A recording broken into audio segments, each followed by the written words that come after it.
Let's talk about the fallout, as Joe said at the top of the program. This really is sort of the intersection of Wall Street and finance and universities and free speech and what all of it means. Talking about that controversial testimony by 3 university presidents on Capitol Hill this week.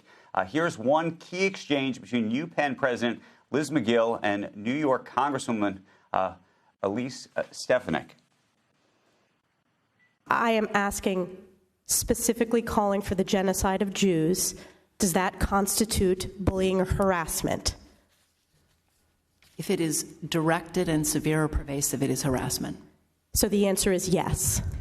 It is a context-dependent decision, Congresswoman. It's a context-dependent decision. That's your testimony today. Calling for the genocide of Jews is depending upon the context. That is not bullying or harassment. This is the easiest question to answer yes, Ms. Magill. Now, the board of Penn's Wharton Business School asking Magill to resign with immediate effect. And then separately, a new report out that Ross Stevens, the founder and CEO of Stoneridge Asset Management and alumnus of the school, planning to withdraw a gift worth about $100 million to protest the school's response to anti-Semitism on campus. According to a letter from Stevens to his firm that was viewed by CNBC, the gift was in the form of a limited partnership agreement that he had the right to rescind. And he said he intends to do so absent a change in leadership and values at Penn in the very near future. Meantime, Rabbi David Wolpe has now resigned from Harvard University's Anti-Semitism Advisory Committee. He said his decision was based on, quote, events on campus and the painfully inadequate testimony of President Claudine Gay at this week's congressional hearing. And the House Education Committee has launched a probe into Harvard, Penn, and MIT following that hearing. We're going to talk to the president of Brandeis University a little later in the broadcast in the 7 o'clock hour. But we've talked about people saying, I won't donate further. This is now at a whole new level to have a $100 million donation effectively withdrawn on the basis of the reputational damage. And that is contractual in effectively the way the gift was given based on the policies of Stoneridge, which is the investment firm.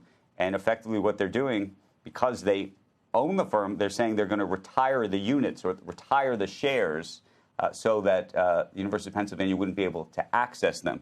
Of course, the big question is this part of a larger negotiation simply to oust the president? And if, in fact, the president were removed, would all these things change? It looks like it probably would. But we still don't know why or where the university board and trustees sit on this very issue. Liz Magill. Just very quickly, the Wharton board did this because that gift went to establish a finance school. Mm-hmm. So maybe not unrelatedly, the Wharton school, their own board probably doesn't have a whole lot of say over what the rest of the university does, but they're trying to make sure that they say, hey, we are not a fan of this. I don't know if I'd do I don't want to call it that, but of the 3 or 4 that testified, Liz Magill seems like she may have some of the biggest problems. Congresswoman Stefanik actually has a big piece in the Journal today, a big op-ed piece. And the thrust is college presidents are directly responsible for the hatred that has flourished on campus since October 7th. And she does point out, at Harvard, the school has actually banned cis heterosexism. I got to figure, I think I got an idea what that might be, but there's like a lot of genders, like 15 or something, but also fat phobia. I got what that is. Yep. Using the wrong pronoun. All those qualify as abuse, and it perpetuates violence on the campus, but apparently not some of these other things. So it's all just so hard to fathom how we got here. Maybe it's not that hard, but it still strikes me as insane that we've gotten rid of statues of Thomas Jefferson and Christopher Columbus, but it's almost as if Hitler's making a comeback. And I don't know, it couldn't have just happened in a month. It couldn't have, or 2 months, however long it's been. But it crept up on all of us. Look, Robert Kraft started that foundation that he's been working, started making those huge donations to try and fight anti-Semitism. He said he saw it about 4 years ago. It's come as a bigger surprise to me to see exactly where things stand at this point. But I was talking to him outside the other day when he was here, He said he started noticing this and was concerned enough to put his money there about 4 years ago. Don't see What how I just can't understand is where the boards are, where the trustees are.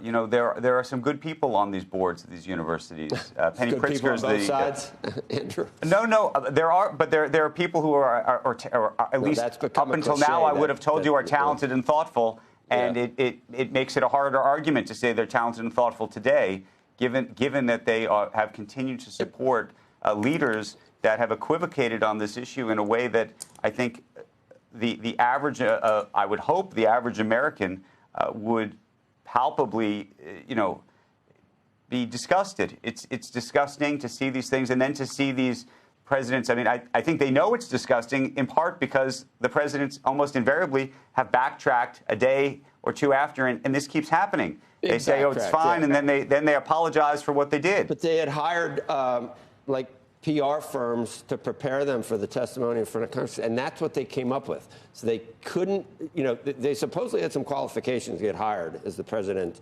of the most elite universities in the world. They had to have some kind of qualifications, and yet they had to hire PR firms to talk about maybe that anti-Semitism. They refused to admit the original mistake and dug down and dug down and dug down and doubled down. But when you think about sending your kids to Harvard now, what is the advantage, or Penn? I sent one to Penn. What's the advantage? Academically, is that where you're learning really? Is that where they're at the top of the heap for universities? If they're learning all this other stuff, it makes me question reputationally the whole the reputation that these places get Let me ask you a separate question. It's a management question. Most universities in America, especially the top universities, the presidents of the universities come up through the system. They're academics that are leading these institutions. They're not considered. That might be the first problem. Managers, if you will, business managers. And these, by the way, are clearly multi-billion-dollar businesses with billion-dollar brands now and reputations. And oftentimes they own hospitals and other things. There's a real question mark to me about who is supposed to manage these things, especially in crises, and have to make very difficult decisions. It's not to say that academics can't do this job. And by the way, you look at a Cleveland Clinic or a Mayo Clinic, doctors have typically come up through the ranks and run those institutions. And it is important to have them there. But I wonder in these. And I think about some of the institutions I know. When you bring in somebody from the outside, that's the surest way to mess up the culture. We've seen it in workplaces where we've been before. If you don't understand the basic culture of the place, it's a problem. The question may be the culture at these places may be seriously corrupted. Well, but I also think about the fabulous alumni that have come out of these institutions. Talk about being part of that system. No, they are. No. What I'm suggesting, though, is I imagine that there are some very remarkable alumni who are tremendous managers who could. I mean, look, Joe, you could take the job, but the point is, See you guys. I'm not admitting it anymore. I went to Boulder. There may be people out there that you could put into these roles, is all I'm suggesting, that have both a connection to the university, an academic connection, but also perhaps some talents and experiences managing huge institutions that have controversial and difficult things that they need to grapple with.